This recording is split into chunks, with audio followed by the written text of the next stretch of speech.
embellissement à 2 francs 6 sous. Sur une page 30-30, j'ai découpé 48 clés.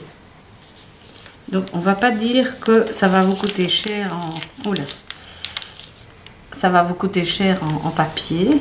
Alors en poudre à embosser non plus, parce que honnêtement, vous allez voir, si je remets ma poudre à embosser dans le petit pot, il y en aura peut-être presque plus qu'il y en avait avant, du fait de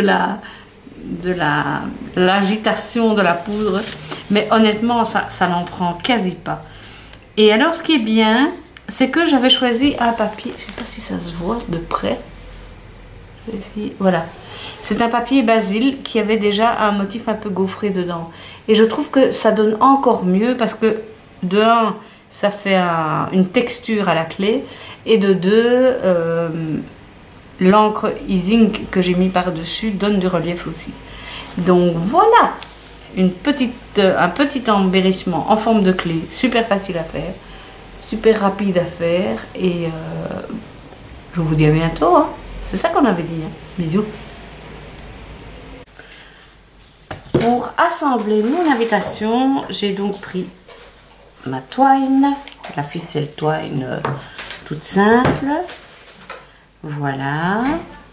J'ai passé le fil. Excusez-moi pour la lumière, mais là, il est 6 h du matin. Il est très tôt. Je vais recommencer parce que ça s'est pris dans le nœud. Donc, tout simplement, vous faites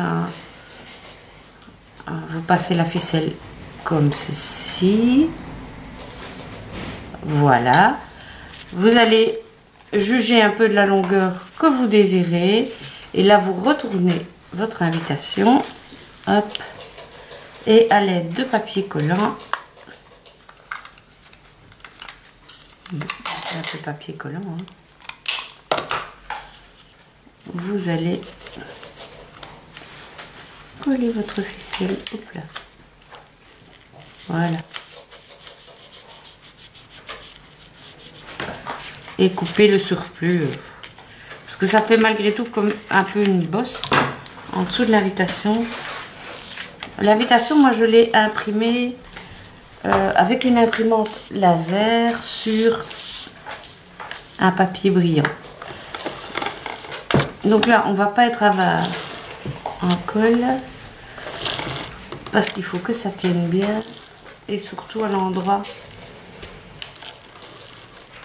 de mon nœud. Voilà. Je vais tout simplement coller. Donc là. Voilà. Et voilà. Vous voyez, il y a une légère bosse. Je ne sais pas si ça se voit, mais de toute façon, comme la clé vient au-dessus, on n'y verra que du feu. Et voilà, eh bien, notre invitation est terminée. Grâce à ça, nous avons pu revoir tous nos fondamentaux du logiciel Silhouette. Et je vous dis à très bientôt pour une autre vidéo.